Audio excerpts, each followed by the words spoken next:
Welcome to MyLife, Tanya Applied with Rabbi Jacobson, a journey into the deepest teachings of Torah and their application to our personal, emotional, and psychological lives.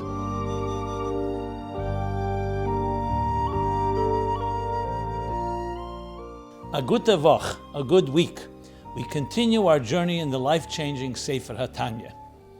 This program is made possible by Rena Lights LLC, and it is in honor and memory of Rabbi Yosef Halevi Weinberg Olav Hashalom, Rabbi Moshe Pinchas HaKohen Katz Olav Hashalom, and Rabbi Yael HaKohen Khan Olav Hashalom, and it is in the schus and merit of Rabbi Zev Yecheskel HaKohen and Risha Katz Le'edech Yomim V'Shanim Tevis for many long and healthy years. So we're at the conclusion of chapter 6, Perek Vov of Tanya, which is the Zelu Umazeh, the alter ego, the parallel universe that is the opposite, diametric opposite of Kedusha that we learned in chapters 2, 3, 4, and 5, talking about the world of Klippa, which we've discussed at length in detail. And the last section, the Alter Rebbe says that in Klippa itself, even though this world is called Elam HaKlippus in general, this material world which conceals its purpose, its divine purpose, which we see every day, every moment, unfortunately. But that's the way God created it. A world that follows its own whims and its own desires and its own temptations. That this, nevertheless, the klippas themselves break into two, as he said, Ela shaklippos he nechlokes l'shtei madreges, zu lamata mezu, one lower than the next. And at the end of chapter 6, he's going to start with a lower version, the lower dimension of klippas, the lower dimension of the shells, called Hamadrega Tachteni Sholosh Klippas Atmeis Veroyes Legamri. These are, the lower level contain 3 completely impure and evil klippas that contain no overt good at all. And as we discussed, on its own, because there's always a divine spark. The divine spark, however, is held hostage and trapped within this negative energy. It's just, for example, when a person behaves in a terrible way, God forbid, somebody does things that are hurtful, injustice, whether it's hurting other people, hurting themselves. So of course they have a soul. Of course they can do good. They have free will. But at that time, the energy that they are using to do something negative, to hurt another person, so even the energy which could be a divine spark that could be used for something good here is now trapped in their negative and despicable behavior. So that is the behavior of a person which we'll talk about soon. But then there are objective things in reality, in existence, that are off limits. When the Torah says this is something you're not supposed to do, you're not supposed to eat, you're not supposed to touch, you're not supposed to have any benefit from. Take avodah zarah, idolatry. That means that why? Because the divine energy is so trapped there that it's what he calls those three husks, those 3 shells that are completely impure. Though there is a spark, and that's why it's redeemable through tshuva or pikuach nefesh, for example. Danger to life. You're allowed to do something. You're allowed to eat something which objectively you're not allowed to eat. You can't eat pork. You're allowed to eat pork. It's a mitzvah to eat pork if it's the only food to eat on Yom Kippur when you're not supposed to eat, because it's pikuach nefesh, if it's dangerous. What happened? Because God himself, the Torah tells us that then the spark is redeemable. The action itself and the object still remain shalosh klippas atmeis, but for the time being, where there's a danger, you're able to redeem the spark and therefore save a life. But here we're not talking about those exceptions. Here he's talking about things that are objectively off limits. Why? Because the divine energy is so concealed there. That's why it's off limits. Now, why did God create these things? There's a purpose. We discussed, for example, there are things that you're not allowed to eat, but you can ride on a horse, or other things that are forbidden for eating, but you're allowed to have benefit from it. Why? Because the spark, the divine spark, is in there, and it affects part of it, as far as our eating it. It doesn't necessarily affect our having benefit from it. And there are things you're not allowed to, and then there are things that are not even benefit. Take Pesach is coming. Chametz, even though all year round bread is not in that category. Bread, as we'll learn, is in the category 2 of klippas. klipas nega. It's not kedusha, holy, pure holiness, but it's also not forbidden. But when it comes Pesach, this chometz becomes completely forbidden, both in eating and benefit, and not even in your presence, in your reshus, shouldn't be part of your property. Why? Because in these 7-8 days, the energy, the negative energy of this entity controls it, and therefore we stay away from it. That's a particular area where it's only during 8 days. But then there are things, as he's going to describe, that are just always that way. And he's going to talk about, first of all, among human beings, evil human beings. He's going to then talk about animals, impure animals.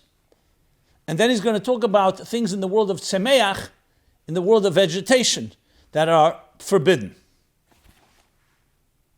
And then he's finally going to talk about human actions when a person does something that transgresses God's will. So basically 4 things: in humans, in animals, in vegetation, and then in human behavior. And in all of them, there's this category called sholosh klippos atmeis. So let's begin with the first one. The first one, when you read it ostensibly, can be a little controversial because he's talking about human beings. And he says, umehen nishpois, from these 3, what we just called, from these 3 completely impure and evil klippos, which I should also have read what I read last week, which is discussed and mentioned, v'nikru b'merkovis Yecheskel, and they're called in the chariot of Yecheskel, in the vision of Yecheskel the prophet, ruach sa'ora, v'onon godel, and v'goymar, which refers to v'esh mislakachas. So you have the ruach sa'ora, which is a stormy wind, a great cloud, and a flashing fire. These are the sholosh klippos atmeis. So in the Merkovos Yecheskel, as we discussed, it's holy. It's a Merkava, it's a divine vision. It's a vision of a prophet, a divine vision he's having, of a chariot. But from there evolves, after many, many concealments, and tzimtzumim and ishtalshlus, concealment after concealment, these 3 husks that are impure, he says, and that energy, that negative energy, has an impact on the 4 things we discussed. The first one, umehen nishpois v'neshachis nafshes kol umas ha'elam.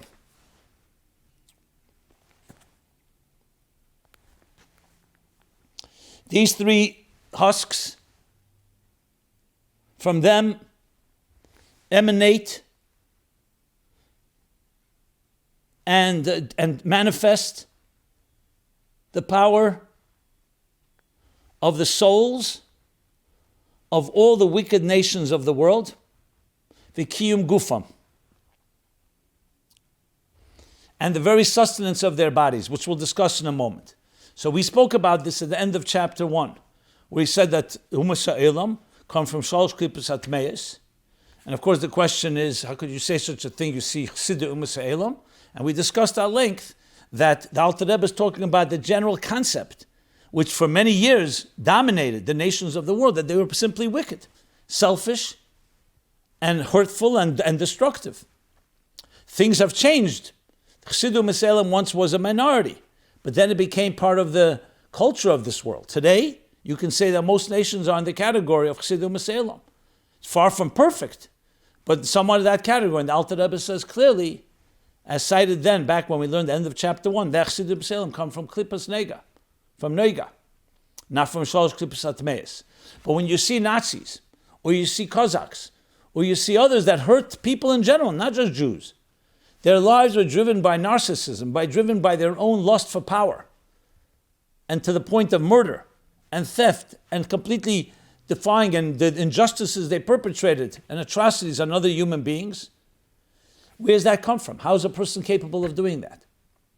And the answer is because their hashpah, they're getting their energy from a place where the divine is completely concealed. The spark has become darkened like a black hole. It's there, like we said, but on its own, it can't be redeemed. It needs a lot of work and tshuva and everything else we discussed. So those wicked nations, but he goes further, not just the nefashos, not just their souls,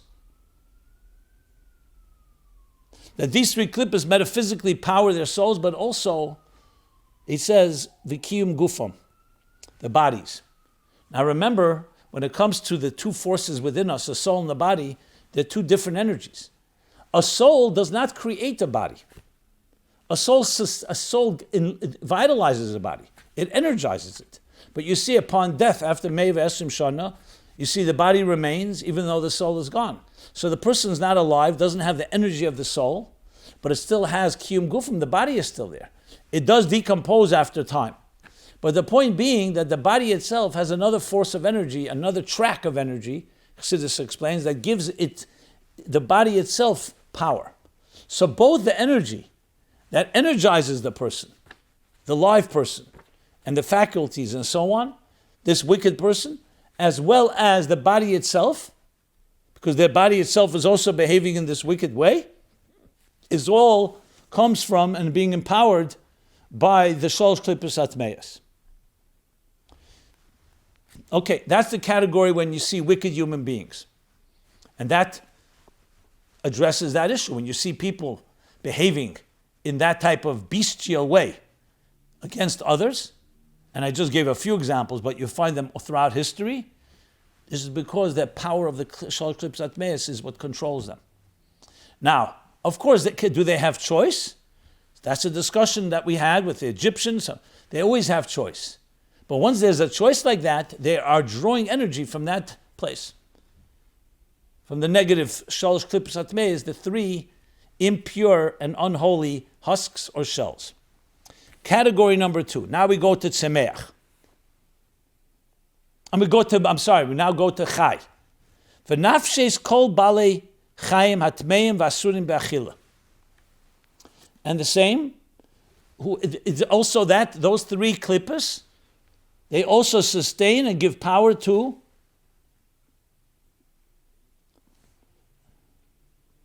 the soul. They produce the souls and sustain the bodies of all the impure living creatures that we are prohibited to eat. So anything that the Torah prohibits to eat means, why? Why is it off limits? Because it's getting the energy from that dark place. So therefore, our approach is that we don't consume it. We don't make it part of ourselves. You don't want to consume toxins. So just like something that's poisonous, you wouldn't consume. Why? Someone will say, why can't you consume? Because it's poisonous. Can you use it for other things? Certain things you can use it for. Certain things it's not, you can't even touch it. As we know, there are things that are toxic and they're polluted and so on. So the same thing is spiritually, there's things that are spiritually impure. And that spiritual impurity is the reason that it's off limits. And here too he says, both the nefashos, he says,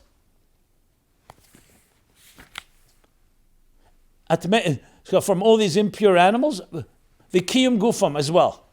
And also their very bodies. Now you could say, why does Alter Rebbe have to add the kiyum gufam? What's wrong with just saying the spirit of these animals? Is because also the body.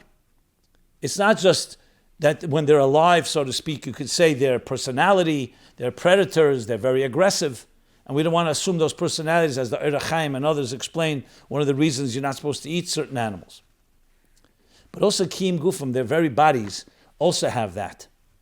So it could be he's talking also about, he wants to emphasize that even the sustenance of their bodies, which again is not just dependent on their soul. The body itself has its own power. Then comes the next category. V'kiyum v'chayis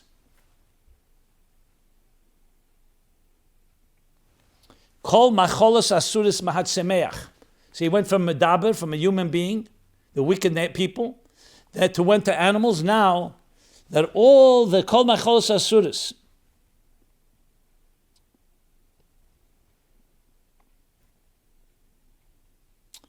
and these three impure husks or shells are the sustenance and life force of all forbidden food in the vegetable kingdom. Now, we need examples for this, so the Alter Rebbe gives immediately an example. Kamoi orlo v'chilei hakerem. Such as orlo, which is restricted fruit, first few years of a tree. The fruit the first is forbidden. And the second example he brings chilai hakerem, which is produce of mixed vegetable or vine seeds. There are certain things you're not supposed to mix together. That's called klayim. But here's talking about klai hakerem from the vine. So both are vegetation that are off limits. And there are others as well. He does say chulu, so there's others as well. So this too, because it's forbidden to eat on its own, that's why is it forbidden to eat, I should say? Because it's coming, its energy from that negative source. The shalosh klippus hatmeis. So there you have it. In the mina adam, wicked people, an animal, and a vegetation. Now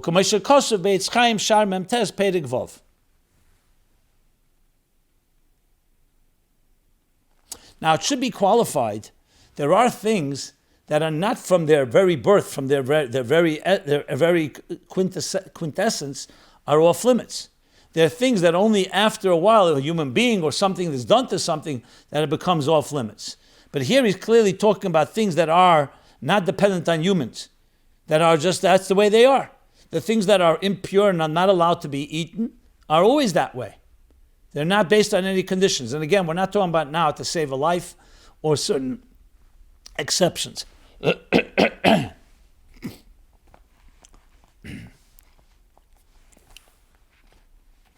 Now it's interesting, by Tzemeach and Doimim, by this last one, Tzemeach I should say, he doesn't mention the word nefesh. He says the words, Kiyum v'chayis kol macholas asuris. Because they don't have a nefesh. Even though they have a spirit and an energy, but it's called more a vitality. Nefesh you use primarily when you're talking about a human being has a spirit or a soul. Or the same thing with an animal, because that's what makes the animal a nefesh achayunis. So even though it does say in Arizal that everything has a nefesh, even a mineral has nefesh hadememes, and you have nefesh hatzemachis in Semeach. Nevertheless, when you break it really down, it's not called nefesh chaya. Okay. It's also interesting that he did not bring. He brought examples from Medaber, Semeach, Chaya and Semeach, but not from Daimim. Because in Daimim, there's nothing that is created that is off limits. There's no such thing as an unkosher mineral. There are things that can become unkosher if you use it for Avodah Zarah, for idolatry, other purposes. So a human being could cause it to be that way. But there's nothing by its tulda, by its very genesis, by its birth, that is off limits. Just interesting to note as well. The diyukim. Okay. Then comes the final category. The final category, this till now we're talking about objective realities of wicked people. We talked about impure animals. We talked about non-kosher forms of tzemeach, of vegetation. Now he's going to talk about human life, human behavior. So this comes the next section here. So now he says like this. V'chein kiyum v'chayis kol ha'maisa dibur u'machshava shel kol shasa lo yisaseh v'anfehen. That the three klippos are also the source of sustenance and the life force. He says both kiyum v'chayis, the sustenance and the vitality or life force of kol hamaisa, every action, dibur, spoken word, umachshava, and thought, prohibited by the 365 negative commands and their derivatives. The 365 leisaseh, negative, what you shall not do, leisignev, leisirtzach, and their derivatives, because each one has many derivatives.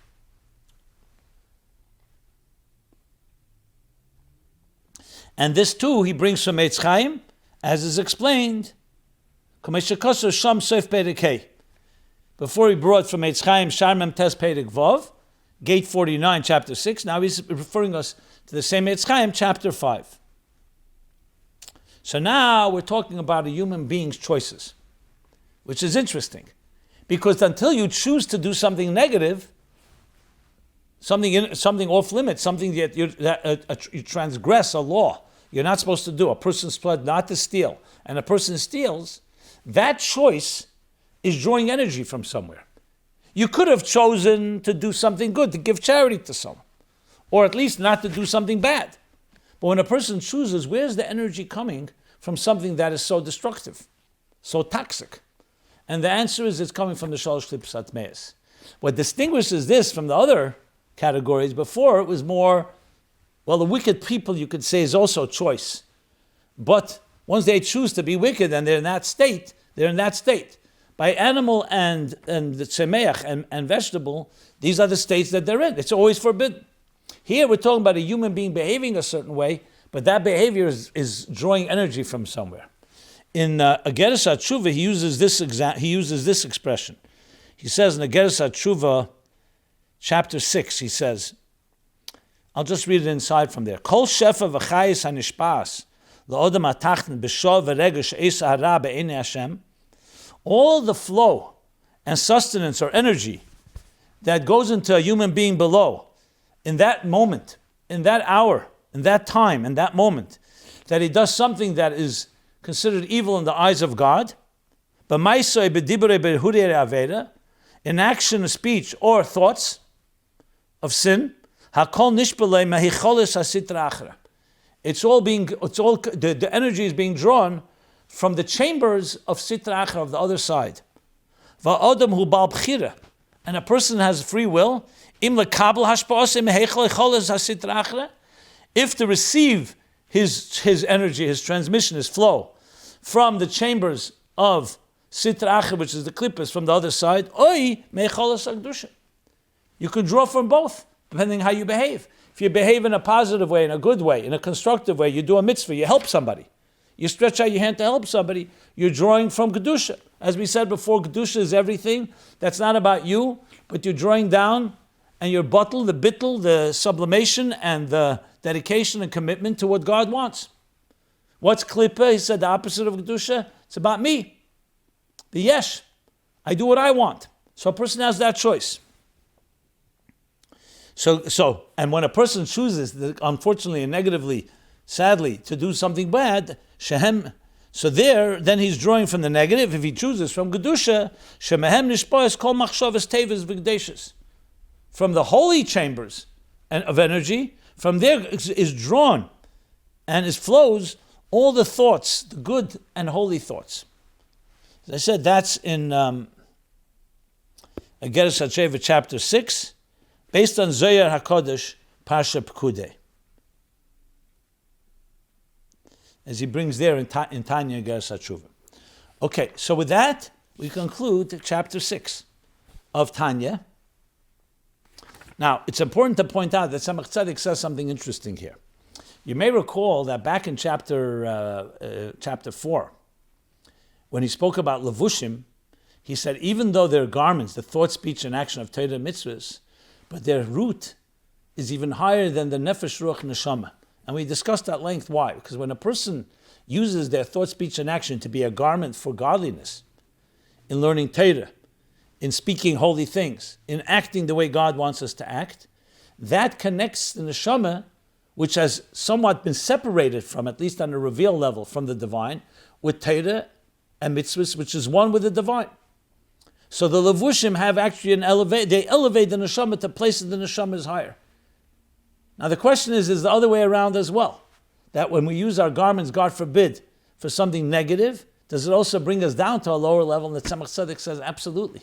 Because remember, we learned that the nefesh of the nefesh habam is the animal soul, its own is klipas nega. When a person does something from the negative energy of the leisaseh, the things we're saying transgresses, what's happening? For that moment, the levushim are even more tmeim yesud, the Tzemach Tzedek says the expression. They're more impure because they're coming from shalosh klipos atmeis. The nefesh habamis, as we'll learn later in chapter 7, it comes from klipas nega. It's more neutral. It's still concealed, but it's more neutral. You can't call it 3 totally impure husks or shells. But his tmeim yesud. So therefore, they bring down the nefesh to a lower level than it would be on its own. So just like the machshava dibra maisa, the levushim, the garments of Torah mitzvahs, elevated neshama to be higher than what it's on its own, the negative thought, speech, and action of the umazeh brings it down to be lower than it would be on its own. So you have a zeluma zeh now in the garments as well of the thought, speech, and action, which of course brings us back to the beginning of the chapter. How did he begin the chapter? And he said, just as the divine soul encompasses 10 spheres, 10 faculties, same thing, the nefesh of Sitra Achra of the other side also has 10 faculties. And then he says, and just as the three garments of the divine soul, which express thought, speech, and action of the divine, the same is true, he says, with the animal soul also has. When a person thinks, speaks, or does something a negative, what's happening is becoming a garment for the negative energy of the klippas. The only thing is he didn't speak yet there about shalosh klippas atmeis and klippas nega, the two categories. Now he's broken that down. That's what we learned in the second half of chapter 6. The second half referring to these two different categories. Now this just sets the stage, after we finish chapter 6, to what's the next step is chapter 7, where the Alter Rebbe is going to take us into the journey, continue the journey into understanding what is the second set of klippas. So the next chapter, which we're not going to start now, just give a short introduction.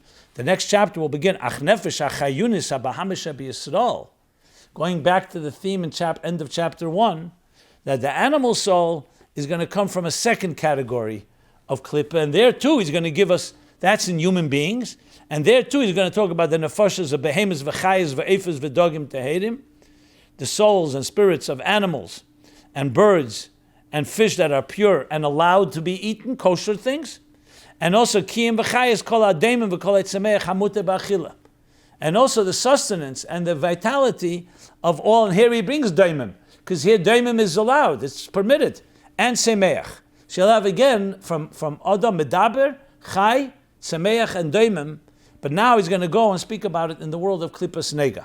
That's going to be the next chapter, and then he's going to discuss these two types of Klippas, of how a human being interacts with them, and what are the options we have in our life, the choices we make. So we're coming to is an understanding, not just the anatomy. In chapters 2 through 5, was the anatomy of the divine soul and divine faculties and divine garments. Chapter 6, and now chapter 7 and chapter 8 is going to be the anatomy of understanding the other side, the anatomy of the negative energy. And then we will have the stage set that we have a true battle on our hands of the divine soul and the animal soul. And then in chapter 9, he starts talking about that very battle and how you deal with it. So we shall stop here. We finished chapter 6. Everyone have a very good week. Go to TanyaApply.com for this program and all other programs that are archived, as well as asking any question that you may. Thank you so much. Everyone be well. Kol Tuv, and you should all have a kosher and afreilichen Pesach. This has been My Life, Tanya Applied with Rabbi Simon Jacobson. Please join us again next week. Visit ChasidusApply.com for archived classes and more resources.